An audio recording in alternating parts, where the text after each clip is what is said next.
veljet ja sisaret, Jumalan perheväen aterialle. Ateria järjestää Israelin ystävät, Seinäjoki-Ilmajoki paikallisosasto ja Nurmon seurakunta lähetystyön osasto. Annamme ylistyksen ja kunnian Israelin Jumalalle.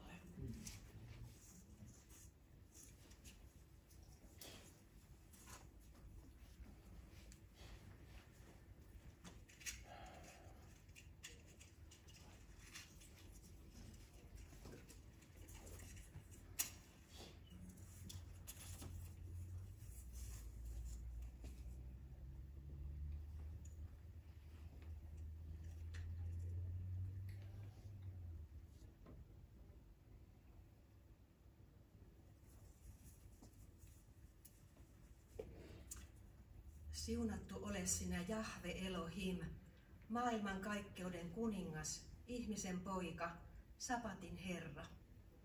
Jahve sanoi, tulkoon valo, ja valo tuli. Jesua sanoi, minä olen maailman valo, joka minua seuraa, se ei pimeydessä vaella, vaan hän omistaa elämän valon.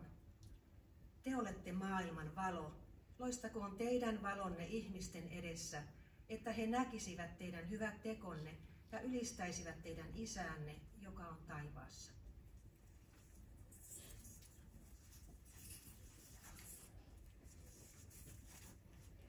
Hyvän vaimon ylistys. Jos hyvän vaimon löydät aarteen, kalliimman kuin meren helmet. Häneen voit aina luottaa, hän pitää puutteen hoitolla sinusta. Hän toimii miehensä parhaaksi, ei vahingoksi, kaikkina elämänsä päivinä. Hän huolehtii villasta ja pellavasta, hänen käteensä ahkeroivat iloisesti. Hän on kuin laiva, hän hankkii ravintoa etäältäkin. Kun vielä on yö, hän nousee, valmistaa ruoan talon väelle ja jakaa ravinnon palvelusta toilleen. Hän löytää hyvän pellon ja ostaa sen. Omin varoin hän perustaa viinitarhan. Hän vyöttää itsensä tarmolla ja tarttuu työhönsä riuskoin ottein. Hän näkee työnsä tulokset. Hän ei sammuta lamppua yölläkään. Hänen sormensa kulkevat kehräpuulla. Hän ei päästä kädestään värttinää. Hän avaa kätensä onnettomalle ja antaa apuaan köyhälle. Pakkanen ja lumi eivät häntä säikytä, sillä hän on varannut perheelle talvivaatteet. Omin käsin hän valmistaa peitteet. Hänen pukunsa on pellavaa ja purppuraa. Hänen miehensä saa osakseen kunnioitusta istuessaan vanhinten kokouksessa. Hän tekee pellavapaitoja myytäväksi ja toimittaa vöitä kauppiaille. Häntä seuraa menestys ja kunnia. Hän katsoo hymyillen tuleviin päiviin. Kun hän puhuu viisaasti, antaa neuvoja ystävällisin sanoin. Hän valvoo kaikkea, mitä talossa tehdään, eikä laiskana leipäänsä syö. Hänen poikansa kiittävät häntä, hänen miehensä puhkeaa ylistämään. Monet naiset ovat uutteria ja taitavia, mutta sinä olet ylitse kaikkien muiden. Kauneus katoaa, viehätys haihtuu, ylivertainen se vaimo, joka pelkää Herraa. Kiittäkää häntä hänen hyvistä töistään, ylistäkää häntä kaikkien kuullen.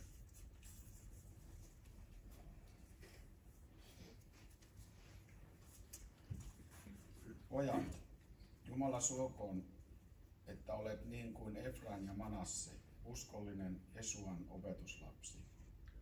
Tytöt, Jumala suokoon, että olet kuin Saara, Rebekka, Raakel ja Lea, ja kuuliainen Jesuan opetuslapsi.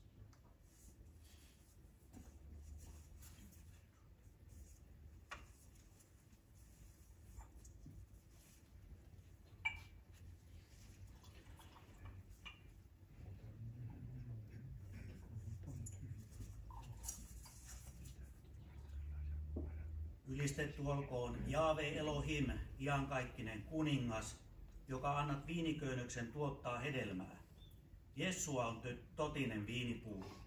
Uskovaan oksa hänessä kantaakseen Messiaan tuottamaa hedelmää, uutta viiniä varten. Yljän ja morsiamen hääjuhlan viiniä. Minä elän, en enää minä, vaan Messias elää minussa. Minä iloitsen suuresti Herrassa, minun sieluni riemuitsee minun Jumalassani, sillä hän pukee minun ylleni autuuden vaatteet ja verhoaa minut vanhuskauden viittaa, Yljän kaltaiseksi, joka kantaa juhlapäähinettä niin kuin pappi, ja morsiamen kaltaiseksi, joka on koruillaan kaunistettu.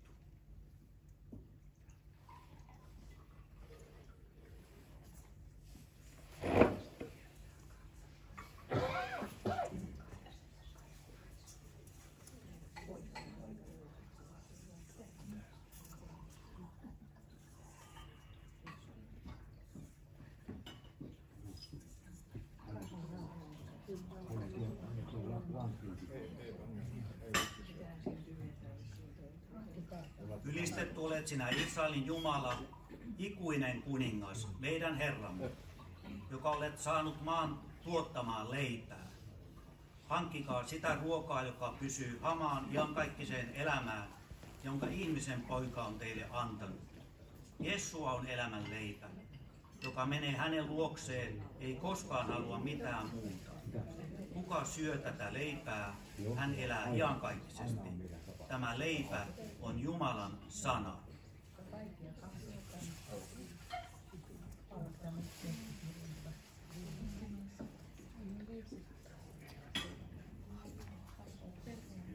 Te olette maan suola, Jaaven hengen tulella suolattu. Vartioikaa sana turmeltumattomana itsessänne.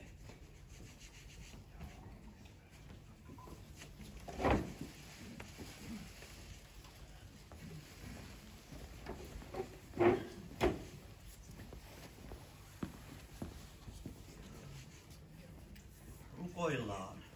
Käydään sydämemme ilmestysmajaan Herramme eteen.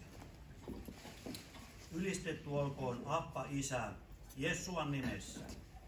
Saamme käydä Jumalan lasten perheaterialle, syömään ja juomaan ja tulla täytetyksi Jessuan kaikesta täyteydestä.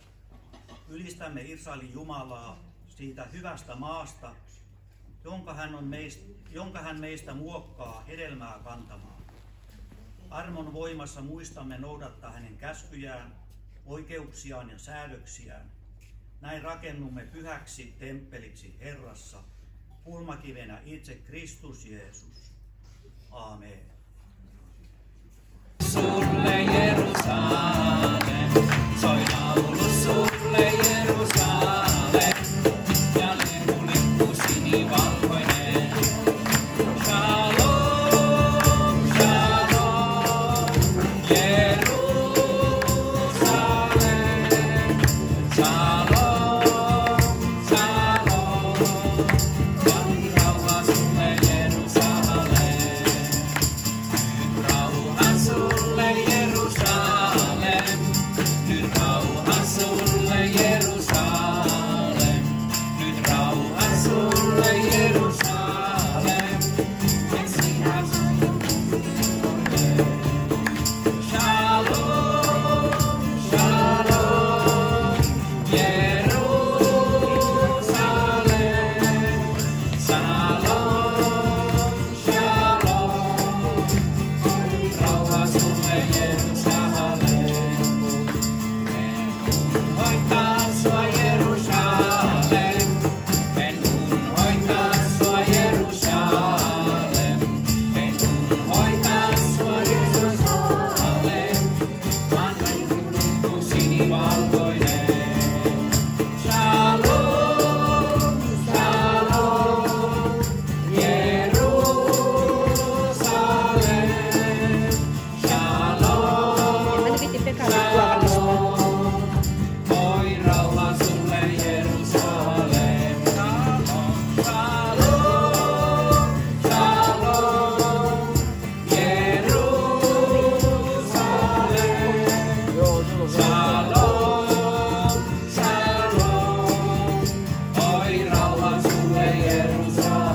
taivaan halkimaa.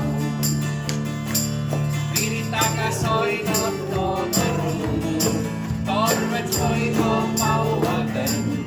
Nyt on ollut aikaa viettää juhlaa, nyt on aika kiitokseen.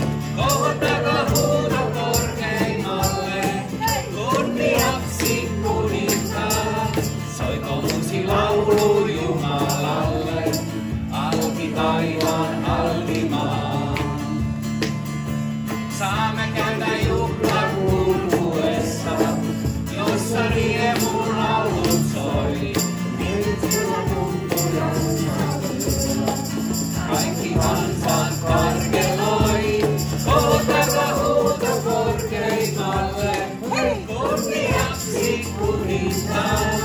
Soiko uusi laulu Jumalalle, halki taivaan halkimaa. Täällä voimme vahvistaa vasta, kuinka kertaa juhlitaan. Milloin se päivä on vain tulla juhlaa suurimpaa.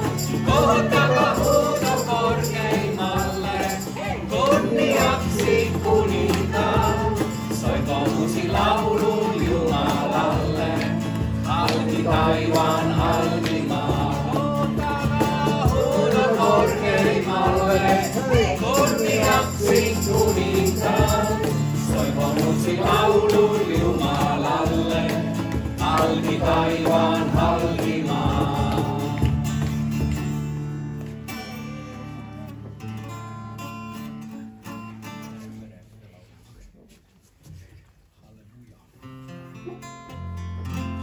Ei kukaan toinen, ei kukaan toinen, mua niin rakastaa voi. Vain yksin Jeesus ristin puulla teki sen, on armahtettu synneistäni. Golgatan veren voima me julistassamme, siinä perustus varmaa, horjumaton. Golgatan veren voima me julistassamme, siinä perustus varmaa, horjumaton. Ei kukaan toinen, ei kukaan toinen, mua niin rakastaa voi. Vain yksin Jeesus ristin puulla teki sen, on armahtettu synneistäni. Golgatan veren voima me julistassamme, siinä perustus varmaa, horjumaton.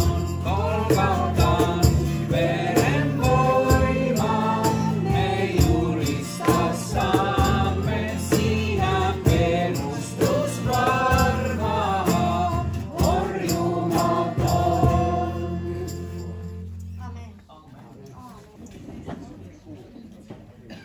Tällä sapattiaterialla on 2 teemaa. Perheväen ateria, mutta sitten toinen teema on hieman ja oikeastaan paljonkin synkempi, eli kristalliyön muistotapahtuma. Ja meillä onkin muutama ständitaulu virallisesta holokaust-näyttelystä täällä paikan päällä. Niihin voitte myös tutustua ja siinä istuessanne myös katsella. Ja kun tuo kauhea holokausti päättyi, niin kehittyi lause, yleismaailmallinen lause, ei enää koskaan. Ja nyt me joudumme sanomaan, että jälleen taas. Ja tiedätte, mihin minä viittaan. Ja on aivan välttämätöntä muutama sana sanoa nykytilanteesta. Meille tulee hetken päästä historiasta, kristalliyön tapahtumista meidän varapuheenjohtajamme Markku Muurimäki kertomaan. Mutta aivan joitakin otantoja. Ensinnäkin se, että Suomen mistään uutisvälineestä ei saa oikeaa kuvaa eikä riittävää kuvaa, mitä oikeasti siellä länsirannalla, Gazassa, Israelissa tapahtuu.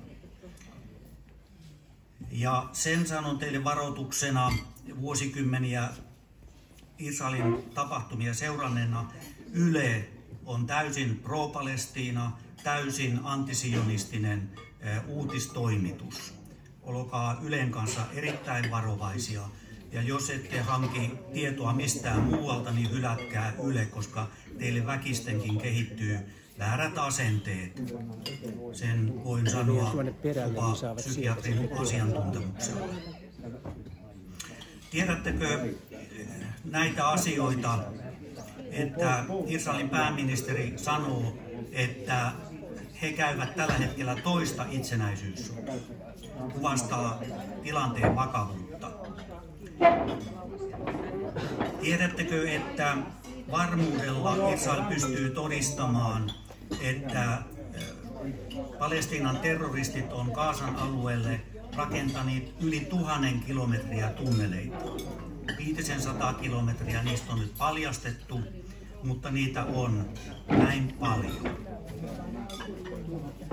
Ohjussiiloja, näiden terroristitunnelien suuaukkoja on lasten huvipuistossa, leikkikentillä. Komentokeskus on sairaalan alla tunneleissa rakennettu. Ja eilinen uutinen oli, että Israelin sotilaat meni palestiinalaisten kotiin, kun sieltä oli siviilit lähtenyt pois, niin kuin Israel haluaa suojella siviilejä. Lasten sängyn alta alkoi terroristitunneli. Lapsen sängyn alta. Ja tiedätte, mitä se tarkoittaa, toivottavasti tiedätte. Hamasin tarkoitus on saada ainoastaan mahdollisimman paljon kuolleita ihmisiä, olkoot ne ketä tahansa, mieluiten juutalaisia, ketä tahansa, jotta saavat sitten median kautta, propagandan kautta länsimaat ja muutkin maat omalle puolelleen Israelia vastaan. He käyttävät sairaalan polttoainetta tunneleidensa ylläpitoon, ventilointia, valot ja niin poispäin. Tänään palestiinalaisten pääministeri on sanonut, että Hamas on ideologia. Ja se todella on ideologia. Ja pääministeri jatkoi, siis Palestiinan pääministeri, että tätä ideologiaa ei voi tuhota. Tämä ideologia on paholaisen ideologia, pimeyden ideologia, ja valitettavasti ihminen ei voi sitä tuhota, mutta kaikkivaltias Israelin Jumala sen tuhoaa, kunhan profeetallinen aika edistyy. Nyt sinua tarvitaan. Efesolaiskirje sanoo, että jokainen ylhäältä uudesti syntynyt on liittynyt Jessua öljypuuhun ja hän on Israelin kansalainen. Eli siellä Lähi-idässä nyt meidän omaa kansaamme terroristit tuhoavat. Meidän omaa kansaamme. Kansana Israel ei vielä ole kokonaan oksastunut, mutta profetian mukaan Jumala tulee pitämään huolen, että se oksastuu. Siellä on meidän tulevia sisaria ja veljiä sodassa. Mikä on meidän tehtävä?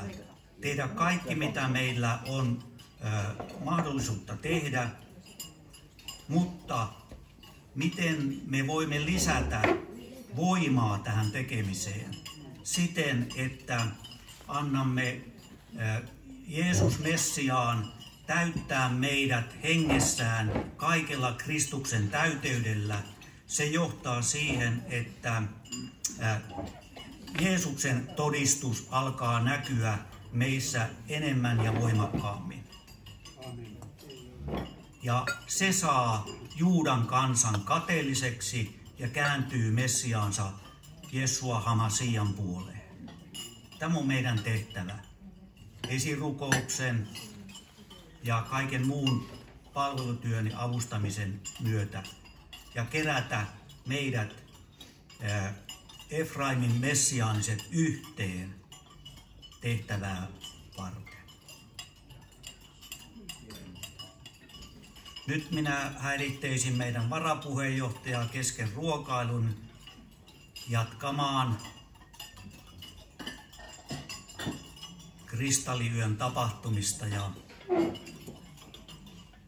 jatkamme samalla ruokailua korvat höröllä kuunnellen. Kristalliyö. Tänään on 85 vuotta siitä, kun tuo tapahtuma tuolla Saksanmaalla, Itävallassa ja Sudetitsekoslovakian alueella käynnistyi. Ei liene sattumaa, että se oli myöskin uskonpuhdistaja Martti Lutherin syntymäpäivä. Harva muistaa sitä. Martti Luther, vaikka olikin suuri uskonpuhdistaja, yritti puhdistaa katolista kirkkoa sen mädännäisyydestä, korruptiosta ynnä muusta virheellisestä vanhurskauttamiskäsityksestä. Kuitenkin tämä sama Martti-veli kirjoitti 1540-luvulla muutamaa vuotta ennen kuolemaansa, kirjoitti häväistyskirjan juutalaisista ja heidän valheistaan. Von den Juden und ihre Lügen. Olen lukenut pitkään saksan, niin muistan vielä tämän kirjan nimenkin saksaksi. Juutalaisista ja heidän valheistaan. Sellaisen häväistyskirjan, ikävä kyllä. Se on tänäkin päivänä saatavissa myös suomen kielellä. Mitä tuona yönä tapahtui silloin 38 vuonna, 10. päivä marraskuuta? Siitä jotakin. Hitler ja natsipuolueen olivat tarkasti suunnitelleet etukäteen. Tämä ei ollut mikään siis kansannousu juutalaisia vastaan, vaan natsien propagandakoneisto oli pantu liikkeelle. Eri kaupunkeihin, eri lääneihin oli lähetetty tarkat ohjeet, miten edetään tässä kauheassa yössä. 1300 synagogaa ja rukoushuonetta tuhottiin, monessa tapauksessa poltettiin, kuten tuollakin näkyy kuvassa takaseinällä. Siellä on Frankfurtista kuva Horowitsin synagogasta, joka keskellä Frankfurtia poltettiin, tuhottiin. Ja palokunnat eivät tehneet mitään. Palokunnat tulivat kyllä paikalle, mutta he ainoastaan auttoivat siinä, että vieressä olevia saksalaisten koteja suojeltiin vedellä. Mutta yhtäkään synagogaa ei yrittänyt palokunnat auttaa, ei tietenkään. Ja mikä ihmeellisintä, jopa Viinissä saakka Itävallassa, sen pääkaupungissa tuhottiin 97 synagogaa ja rukoushuonetta. Viinissä, Itävallassa, joka oli vasta puoli vuotta aiemmin liitetty enemmän tai vähemmän pakkokeinoin Emä-Saksaan. 7500 juutalaista liikettä ja kauppahuonetta tuhottiin tai poltettiin. Tällaista tapahtui tuona yönä. Ja nuo 7500 kauppaliikettä, niiden ikkunat tietysti rikottiin ja näistä ikkunoiden lasien helinästä sai tämä kristalliyö nimensä. Saksaksi Kristallnacht. 236 juutalaista surmattiin ilman mitään sen kummempaa syytä, vain heidän etninen taustansa oli syynä näille murhille. Sen lisäksi vietiin noin 30 000 juutalaista eri keskitysleireille. Münchenin lähellä oli suuri Dachau, josta tuli hyvin tunnettu keskitysleiripaikka. Sinne vietiin yli 10 000. Myös Buchenwaldiin ja Sachsenhauseniin ja niin edelleen. Keskitysleirejä oli jo 30-luvulla rakennettu ympäri Saksaa. Auschwitz ja Birkenau olivat vasta tulevaisuudessa. Silloin vielä Auschwitzia ei tunnettu. Pienenä yksityiskohtana mainitaan tästä Dachausta sen verran, että Berliinissä oli tunnetun virsirunoilijan Dieter Bonhoeffer luterilaisten johtohenkilöitä, jotka vastustivat natsien hallintoa. Toinen tunnettu luterilainen pastori oli Niemöller. Niemöllerkin oli vuonna 1933 parlamenttivaaleissa äänestänyt natsipuoluetta valtaan.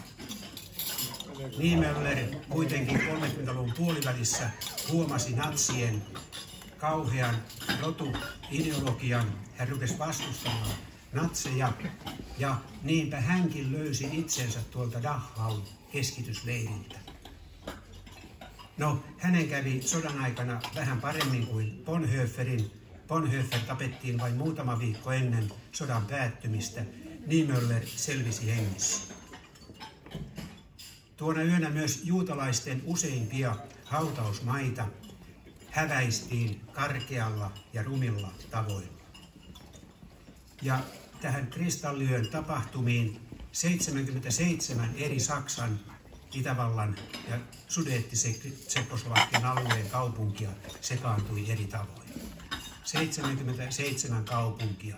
Eli se ei voinut olla sattumaa, se ei ollut mitään kansannousua, vaan natsipuolue oli sen etukäteen Goebbelsin, tuon propagandaministerin avulla laatineet tarkat minuutti-tuntiohjelmat, miten nämä terroriteot suoritetaan tuolla kyseisellä alueella. Ja kaiken tämän tuhon jälkeen, arvaa mitä tapahtui. Natsihallinto määräsi juutalaisille ylimääräisen 1 miljardin Reichsmarkin, eli valtion markan, niin korvausvaatimukset Saksan valtiolle, kun ovat aiheuttaneet Saksalle näin hirveän katastrofin. 1 miljardi Saksan markkaa tai valtakunnan markkaa piti maksaa vielä valtiolle teosta, mitä ei juutalaiset itse toki tehneet. Niin mädäntynyt, niin korruptoitunut tuo natsi-ideologia oli ikävä kyllä. Heille asetettiin kielto liiketoiminnan harjoittamisesta tuon yön jälkeen vapaa-ajan paikkoihin, teatterit, elokuvat, konsertit, taidenäyttelyt sun muut. Niihin kaikkiin juutalaisilta oli sen jälkeen pääsy kielletty. Puistojen penkillä useimmissa tapauksissa luki ei juutalaisille. Nicht für Juden oli monessa paikassa, verboten Juden ja niin edelleen. Aivan kauhea rotusortoa. Yliopisto-opiskelu ja samoin saksalaisiin kouluihin osallistuminen evättiin. Luovutuspakko arvoesineille, kulta, hopea, mahdolliset jalokivet ja vastaavat piti luovuttaa valtiolle. Ja siinä oli ankara kielto, jos ja kun kieltäytyi, niin 10 vuoden vankeustuomio seurasi tuota perhettä, joka oli salannut niin arvoesineittensä luovuttamisen. Eli juutalaisten ihmisarvo poljettiin ihan lokaan. Se oli ollut yksi Hitlerin päätavoitteista. Saada tuon itsetunto juutalaisilta pois. Ja siinä onnistuttiin aika pitkälle. Jo keväällä 1938 tosiaan Itävalta oli liitetty ja syyskuussa 1938 tehtiin niin sanottu Münchenin sopimus, jossa Hitler, Ranskan ja Iso-Britannian johto solmi tuon Münchenin sopimuksen, jossa sovittiin siitä, että tuo Tsekkoslovakian Sudeettialue voidaan vielä rauhanomaisesti liittää niin sanottuun Suur-Saksaan. Ja kun Iso-Britannian silloinen pääministeri Chamberlain tuli takaisin sieltä Münchenin kokouksesta, hän näytti paperilappua lentokentällä. Rauha elinajaksemme. Isoa lappua.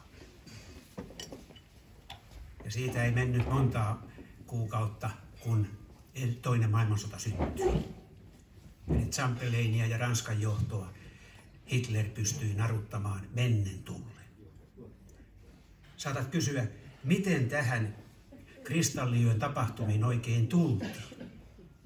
Antisemitismin juuret ovat pitkät.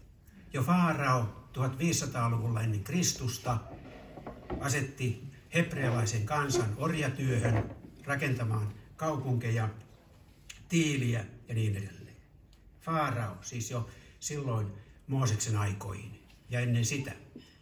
Nimittäin tuli Mooseksen aikana Faarao, joka ei Joosefista mitään tiennyt. Ja tänä päivänä tuntuu olevan, että monet kristitytkään eivät enää muista Joosefin aikoja, puhumattakaan maailmanlapsista. Sitten tuli Haaman 400-luvun alkupuolella Medo-Persian pääministeri Ahasveros-kuninkaan oikea käsi, joka vihasi juutalaisia. Ja oli määrännyt jo päivän, erään kuun 13. päivä, jolloin juutalaiset piti Suur-Persian alueella kaikki tappaa. Käskykirjeet oli lääneihin jo lähetetty, juutalaiset on tapettava. No, me tiedämme, Haaman löysi ennen tuota päivää itsensä hirsipuusta, jonka hän oli aiemmin suunnitellut Mordokaille. Sitten roomalaisaikana ja siitä eteenpäin Uuden liiton aikana katolinen kirkko kääntyi yhä useammissa tapauksissa paaviensa johdolla juutalaista kansaa vastaan syyttäen juutalaisia Jumalan Kristuksen murhasta. Katolinen kirkko syyllistyi myös inkvisitiolaitokseen, jossa juutalaisia muun muassa pantiin kidutuspenkkeihin, joissa heitä venytettiin, elleivät kääntyneet kristinuskoon. Pakkokäännytystä läpi vuosisatojen. Islam ja Korani, joka tänä päivänä on hyvin ajankohtainen tuon Hamas-hyökkäyksen johdosta, niin se syntyi silloin 600- ja 700-luvulla jälkeen Kristuksen ja levisi miekalla kulovalkean tavoin aina tänne Eurooppaan, Portugaliin ja Espanjaan saakka. Ja hyvä, ettei päästy ihan Viinin porteillekin pääsivät, mutta sen Jumala salli estyä. Ensimmäinen maailmansota, katastrofi Saksalle. Tuon eka maailmansodan aikana 12 000 Saksan juutalaista antoi henkensä Saksan puolesta. Se ei painanut mitään natsien ohjelmissa. Sitä ei millään tavalla huomioitu. Aivan kauheaa aikaa. Saksan talous oli romahtanut 20-luvulla eka maailmansodan tuloksena. Inflaatio hirveä, työttömyys aivan valtava. Kansan eripuraisuus, tyytymättömyys Weimarin tasavallan hallintoon niin kasvoi ja kasvoi vuosi vuodelta. Ja niinpä Hitler kumppaneineen Münchenissä vuonna 1923 teki vallankaappausyrityksen, yritti saada hallinnon syrjäytettyä. No se vallankaappausyritys epäonnistui. Hitler sai tuolloin vuonna 1923 5 vuoden vankeustuomion. Ja hän istui siellä Münchenin vankilassa ja valtion piikkiin sai hyvää aikaa kirjoittaa kauhean kirjansa Taisteluni Mein Kampf, jossa hän aivan julkisesti toi rotuoppinsa ja se levisi miljoonin kappaleen ympäri Saksaa. Hänen tavoitteensa oli puhdas arjalainen rotu, vapaa juutalaisista. Vapaa rotu juutalaisista. Saksa ja maailma ilman yhtäkään juutalaista. Se oli natsien ja nimenomaan Hitlerin rotuopin pohja ja tavoite. Ja mitä tapahtuikaan tuosta 5 vuodesta, vain 9 kuukautta Hitler ehti istua vankilassa, kun hänet jostain ihmeellisestä syystä vapautettiin. Ja hän pääsi jatkamaan natsipuolueensa toimintaa Münchenistä käsin. Ja vuosi vuodelta natsipuolue vahvistui ja 1933 tultaessa parlamenttivaaleissa Hitlerin puolue NSDAP nousi vaalien voittajaksi, suurimmaksi ryhmäksi ja tie auki kanslerin virkaan oli auki. 1935 vuonna tehtiin Hitlerin johdolla Nürnbergin rotulait, jossa vahvistettiin kaikki ikävät päätökset juutalaisia vastaan. Heiltä riistettiin kansalaisoikeus, heillä ei enää ollut Saksan kansalaisuutta, he olivat ei-toivottu vähemmistö.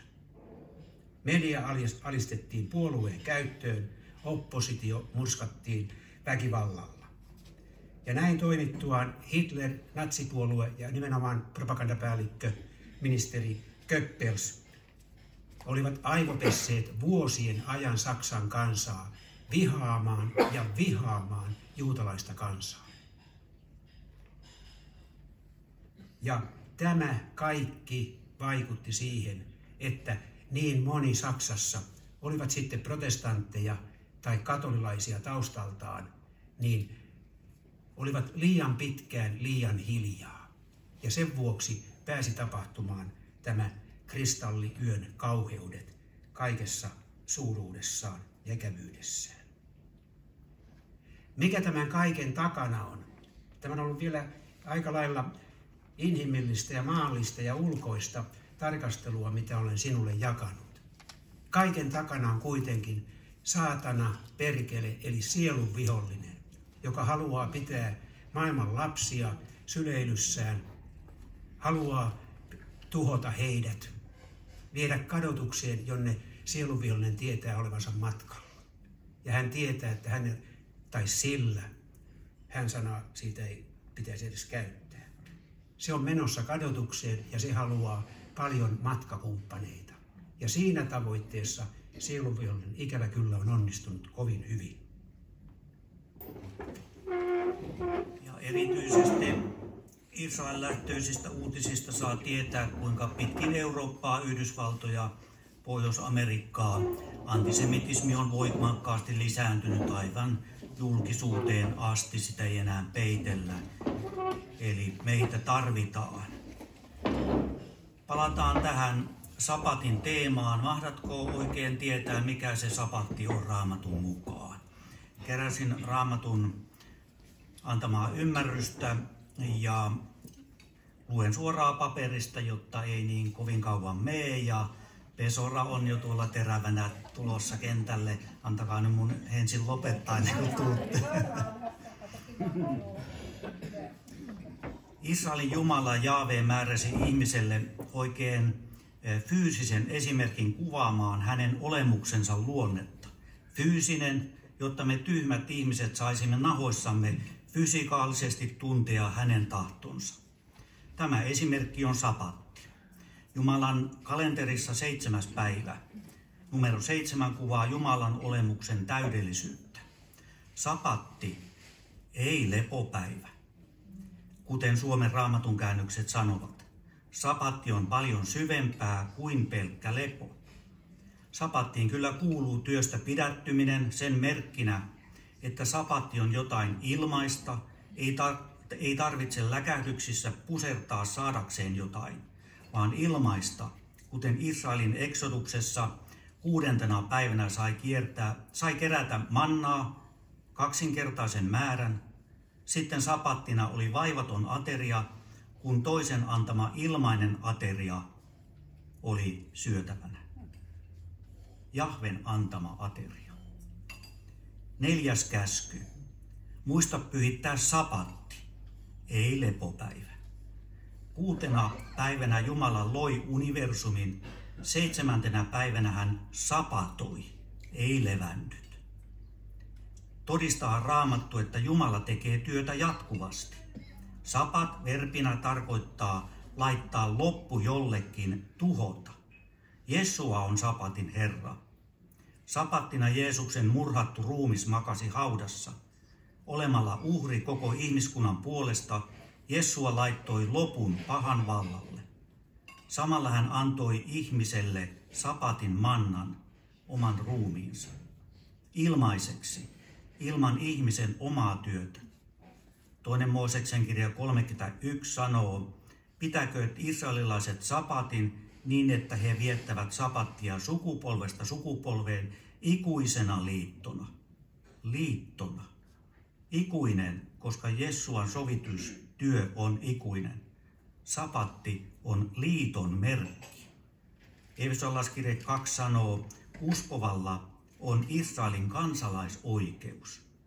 Pidäthän sinäkin, Israelin kansalainen, liiton lunastajasi Jessuan kanssa. Pesora, olkaa hyvä. Hodul Adonai Kitov, niin hyvä on hän, kiittäkää. Niin hyvä on hän, kiittäkää, iät kestää armonsa. Niin hyvä on hän, laulakaa ja Herraa kiittäkää. Hän hyvä on, kiittäkää, kiittäkää Herraa.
Psalmi 121 ja 4.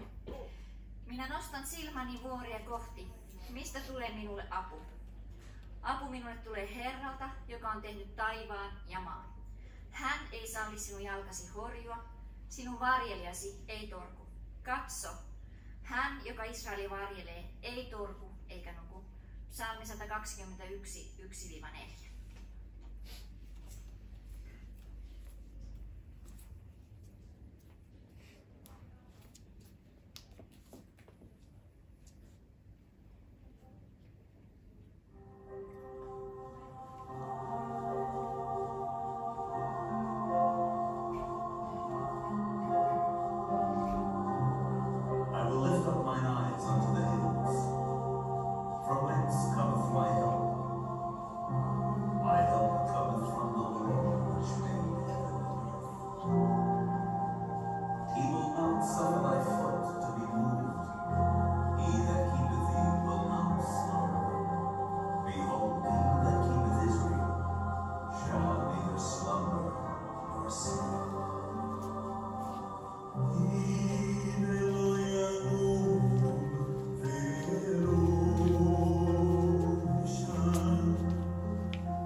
Israelille.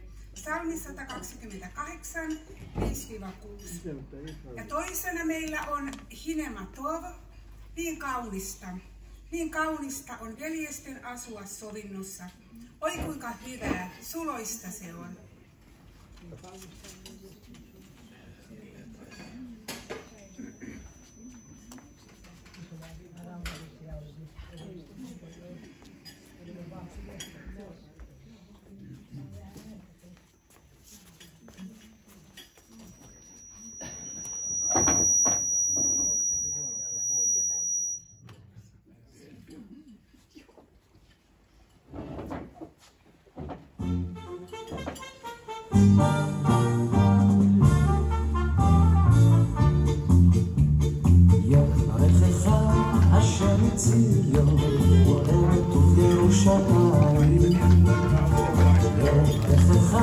השם ציון, כל ילדים מחייך, וראה בנים לבניך, שלום על ישראל. וראה בנים לבניך, שלום על ישראל. וראה בנים לבניך, שלום על ישראל. וראה בנים לבניך, שלום על ישראל.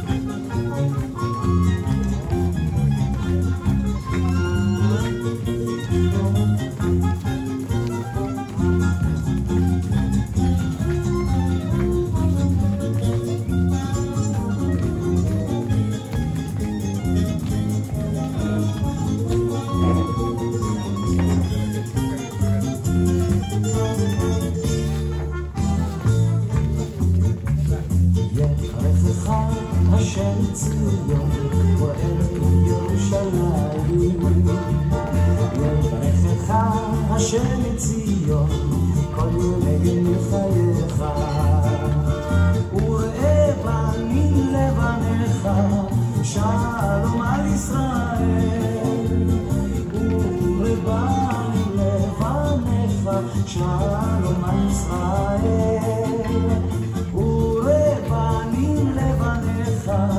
שלום על ישראל, ולבנים לבניך שלום על ישראל, שלום על ישראל.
Me teille rauha toivomme.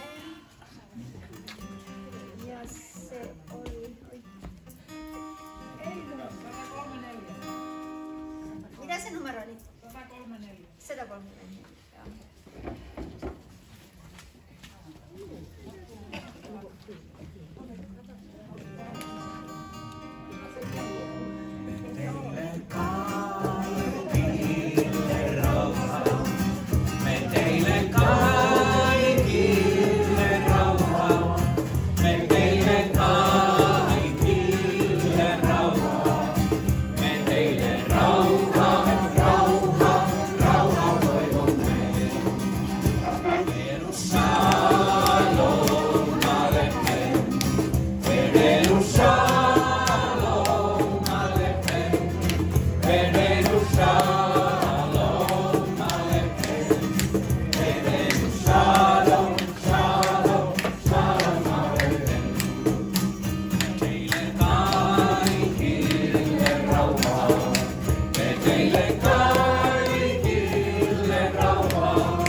tarvitaan. Hengen voimaa yhä uudestaan. Jumalan kansa, lyön täyden voimaa. Hengen voimaa pyhän karitsaan.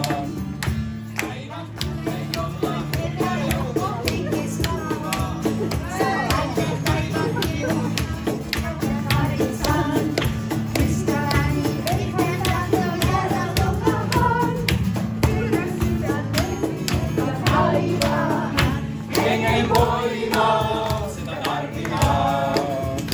Hengen voimaa, yhä uudestaan. Jumalan kansa, lyön täyden voimaa.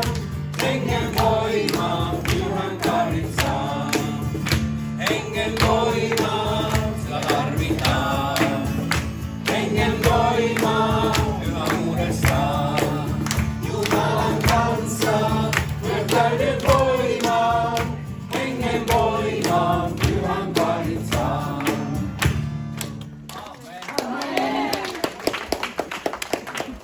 Luen tähän alkuun Jesajan kirjan luvusta 60, jakeesta 18 loppuun. Tämä tekstihän on semmoinen, että se aina 3 vuoden välein luetaan pyhäinpäivisin. Ja olen sen varmaan niissä merkeissä kuullut monta kertaa. Mutta nyt kun se viime lauantaina luettiin kirkossa, niin mä kuulin tämän tekstin niin kuin ihan uudella tavalla.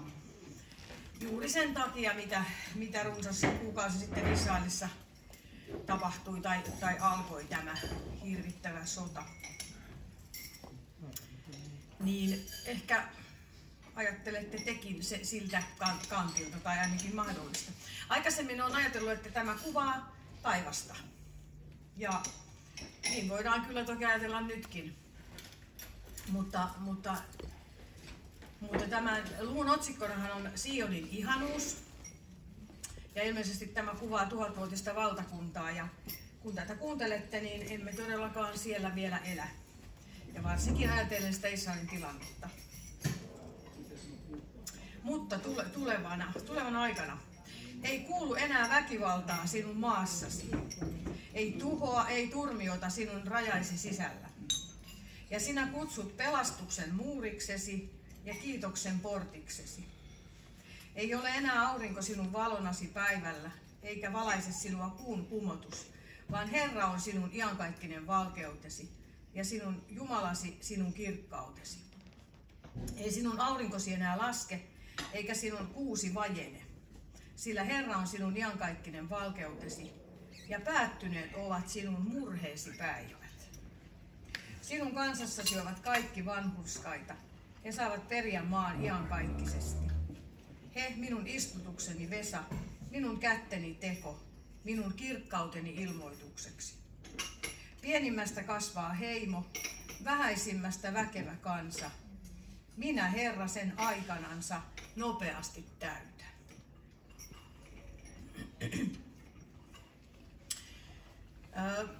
Monia vuosia sitten, ehkä noin 20 vuotta sitten, niin Israelin matkalla oli ryhmässäni uskova nainen ensimmäisellä Israelin matkallaan. Ja hän kuunteli tosi tarkasti oppaan selostusta muun muassa siitä, kuinka Israel joutuu koko ajan olemaan varuillaan, valmiina vihollisten varalta. Ja sehän oli ennen rautakupolin aikaa ja silloin ei ollut mitään hälytysjärjestelmiä niin kuin nykyään.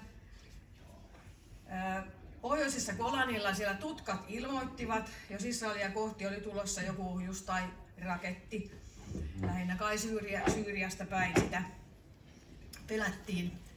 Opas tiesi sanoa sitten, kuinka kauan oli aikaa reagoida tuohon iskuun. Ja tämä meidän ryhmän nainen oli tehnyt oppaan kertomasta omat johtopäätöksensä ja hän sanoi jossakin vaiheessa, että se mitä Israel tekee fyysisesti, niin se on esimerkki meille uskoville hengellisesti. Mutta oliko Israel valmis, oliko Israel hereillä ennen Jom Kippur-sotaa? Ei. Vihjeitä, tietoakin tuli, mutta siihen ei kuitenkaan reagoitu. Oliko Israel hereillä 7. lokakuuta? ei. Joitain vihjeitä kuulemma tuli nytkin Egyptistä, mutta kansa oli täysin kahtia jakautunut ja huomio oli ilmeisesti liikaa sisäpolitiikassa. Ja Iranin johtokin uhosi, ainakin me ollaan katsottu tuota TV7 uutisia, niin useammankin kerran siellä Iranin johto uhosi, että kun Israel on sisäisesti heikko, niin se on helppo tuhota. Ja myöskin oli aika surullista kuulla Jom Kippur-päivän lähestyessä, kun Israelin pääministeri suorastaan uhosi puheissaan, että Jom Kippur, tämä yllätyssota, ei enää toistu. Ja kuinka kovaa hintaa nyt maksetaan siitä uneliaisuudesta ja ylpeydestäkin. Vihollinen ei nukkunut, vaan valmistautui systemaattisesti ja iski siihen heikoimpaan kohtaan. Ajattelen, että Israel on edelleen merkki tai esimerkki meille uskoville. Myös varoittava esimerkki. Meillä on aina vaarana nukkua hengellisesti, väsyä, menettää tarkkaavaisuutemme. Vihollinen ei nuku. Siksi meidänkin pitäisi pysyä hereillä ja nähdä, mitä aikaa me eletään. Ei vain suhteessa Israeliin, vaan ihan kaikkeen, mitä ajassa tapahtuu. Ja olla rohkeita ja sanoa asioita ääneen. Mä luen tästä nyt vielä Matteuksen evankeliumin luvusta 24. Itse asiassa se on pitkä luku ja sanoisin, että lukekaa se tässä lähiaikoina koko luku sitten kotona rauhassa, mutta mä luen täältä nyt joitain jakeita. Kun Jeesus istui Öljymäellä, tulivat opetuslapset erikseen hänen tykönsä ja sanoivat, sano meille, milloin se tapahtuu ja mikä on sinun tulemuksesi ja maailman lopun merkki. Silloin Jeesus vastasi ja sanoi heille, katsokaa, ettei kukaan teitä eksytä. Sillä monta tulee minun nimessäni sanoen, minä olen Kristus, ja he eksyttävät monta. Ja te saatte kuulla sotien melskettä ja sanomia sodista. Katsokaa, ette te pelästy, sillä näin täytyy tapahtua, mutta tämä ei ole vielä loppu. Sillä kansa nousee kansaa vastaan ja valtakunta valtakuntaa vastaan, ja nälänhätää ja maanjäristyksiä tulee monin paikoin. Mutta kaikki tämä on synnytystuskien alkua. Silloin teidät annetaan vaivaan ja teitä tapetaan, ja te joudutte kaikkien kansojen vihattaviksi minun nimeni tähden. Ja silloin monet lankeavat pois, ja he antavat toisensa alttiiksi ja vihaavat toinen toistaan. Ja monta väärää profeettaa nousee, ja he eksyttävät monta. Ja sen tähden, että laittomuus pääsee valtaan, kylmenee useimpien rakkaus. Mutta joka vahvana pysyy loppuun asti, se pelastuu. Sitten vielä muutama jae tuolta myöhemmin siitä samasta luvusta. Oppikaa viikunapuusta vertaus. Kun sen oksa jo on tuore ja lehdet puhkeavat, niin te tiedätte, että kesä on lähellä. Ja eiköhän tässä puhuta Israelista. Samoin te myös, kun näette tämän kaiken, tietäkää, että se on lähellä oven edessä. Totisesti minä sanon teille, tämä sukupolvi ei katoa ennen kuin kaikki nämä tapahtuvat. Taivas ja maa katoavat, mutta minun sanani eivät koskaan katoa. Mutta siitä päivästä ja hetkestä ei tiedä kukaan, eivät taivasten enkelit, eikä myöskään poika, vaan Isä yksin. Sillä niin kuin oli Noan päivinä, niin on ihmisen pojan tulemus oleva. No, tästä tekisi meille lukea vielä koko loppuluku, mutta säästetään nyt vähän aikaa. Sitten ihan loppuun.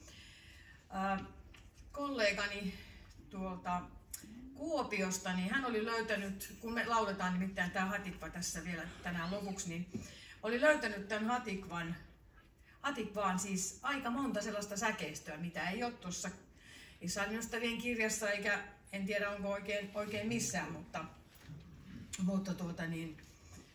niitä on suomennettuna Yrjö Nummen suomentamana. Mä ajattelin, että mä luen, en laula, vaan luen tästä pari semmoista luultavasti meille vierasta säkeistöä. Ja sitten voi lukea tuon kertosäken siihen loppuun, mutta pari säkeistöä. Oikeastaan niin kuin, nyt voi ajatella, että nämä tekstit puhuu siitä ajasta, kun ei ollut vielä itsenäistä Israelia, mutta nämä sopii mun mielestä tähän hetkeen myöskin. On isäin pyhät muistot tomuun tallatut. Israel kantaa iestä vierasten. Jerusalemin muurit maahan murretut. Sionin tyttäret käy itkien. Vaik hajallensa aivan kansa lyöty on, yhtehen meidät liitti rakkaus. Oi eihän viha Herran liene loputon. Koittava viel on varmaan armahdus. Ah, taas tulta syttyy sydämiin, kun tää toivo mielen kirkastaa. Daavidin pyhään kotikaupunkiin, vielä että riemuin saamme vaeltaa.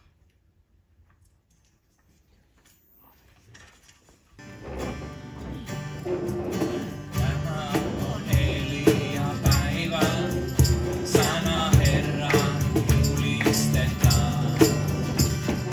Tämä on Mooseksen päivä, taas vanhus, taas valotetaan.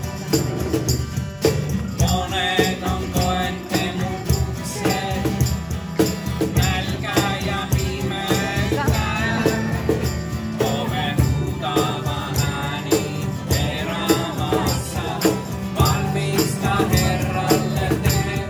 Nyt saapuu hän kirkkaudessaan, äänin kasvunaan meidät kokoaa. Nostaa nyt riemuhuutosi, korjata Sioniin, tule pelastuu.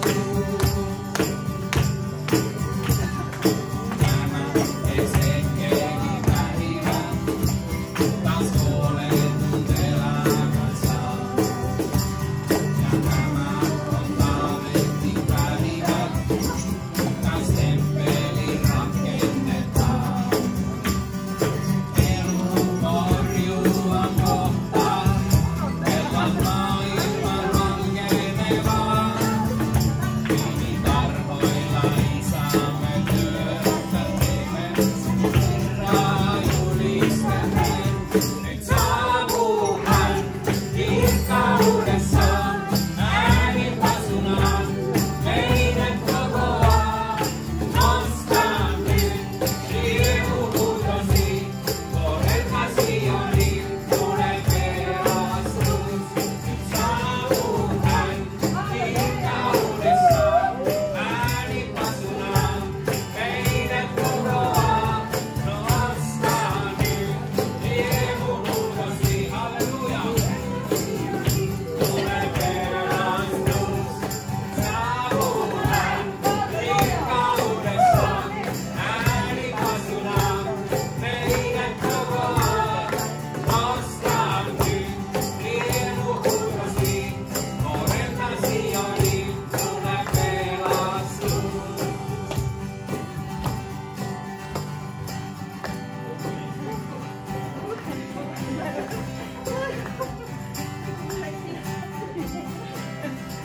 Anna lampuni Elia Herran, anna lampuni palaa myös. Anna lampuni Elia Herran, tahton palanut kestää myös. Hosianna, Hosianna, Hosianna kuninkallemme. Hosianna, Hosianna, Hosianna Herralle. Anna elää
laulaatte. Niin, kaikki jännitys on mennyt pois. Että kyllä jännitti, mutta yksi laulu vielä on semmoinen, mitä te varmasti osaatte.